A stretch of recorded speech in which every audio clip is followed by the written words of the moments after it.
Welcome back to A Closer Look. Do you know what services your city provides in the event of a disaster? The time to find out is before the disaster strikes.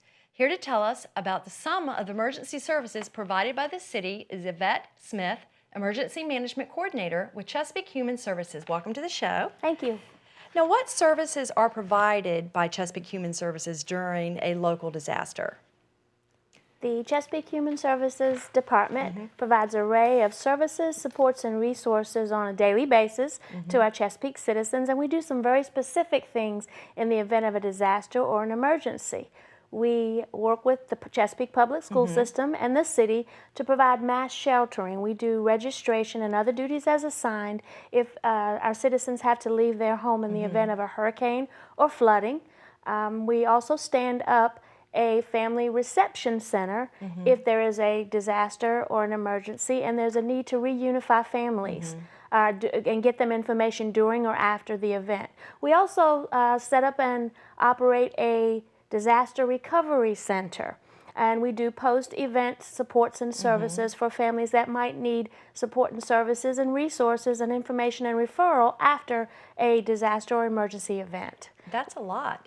It really is, and I don't think a lot of people realize that.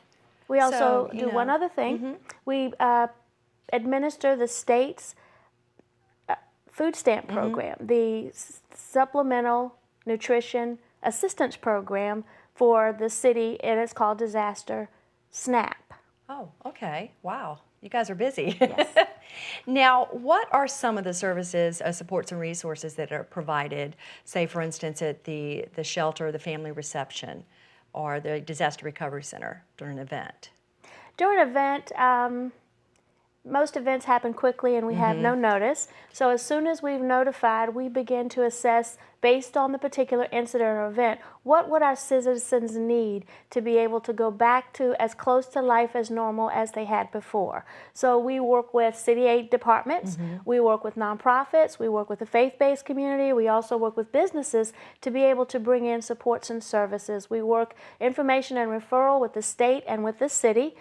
In some of the previous events where we had a disaster recovery center, we had about 25 or 30 different service providers in one setting, so it was like a one-stop shop. Citizens could come, we helped them assess their need, and walk through the process of seeing if we could get them the support and services for them to be able to return to their homes, or some were in their homes and they needed repairs, or some had no electricity, they may have needed electricity, they may have needed food, so we did an array of things for them.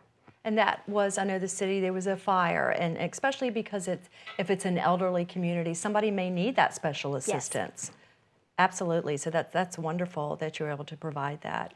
But do you rely on a lot of community support as well, I would imagine? Yes, we're resource rich. We have a great array of partners, and we go through every now and again and make sure we do an inventory of what everyone has and is able to provide. So we're able to stand up fairly quickly and also to assess community needs.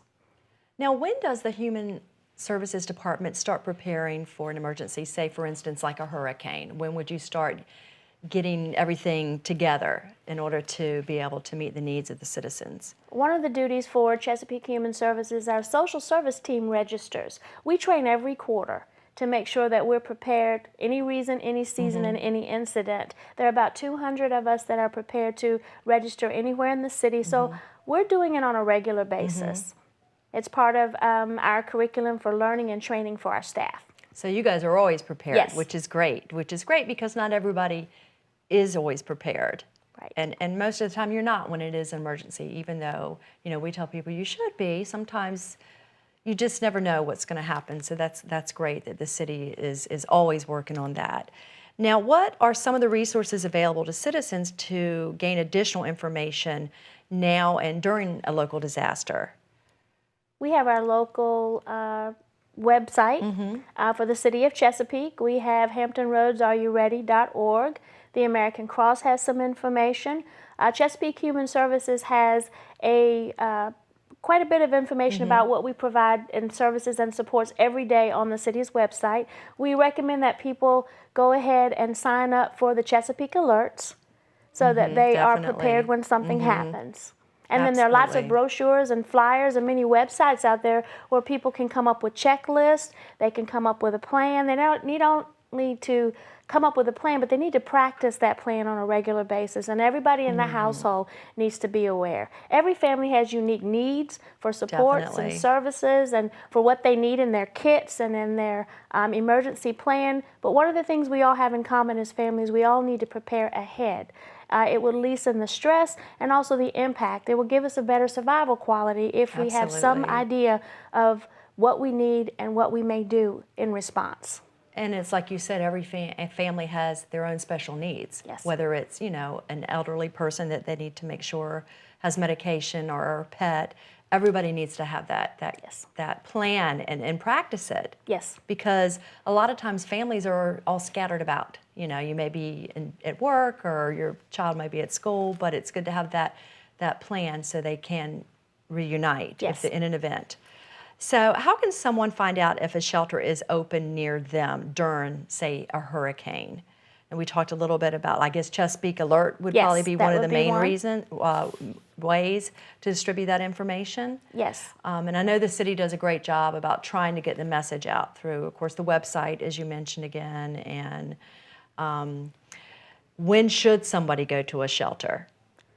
We always encourage people to be prepared to shelter in place. Sometimes that's the safest way for them to stay safe during an event.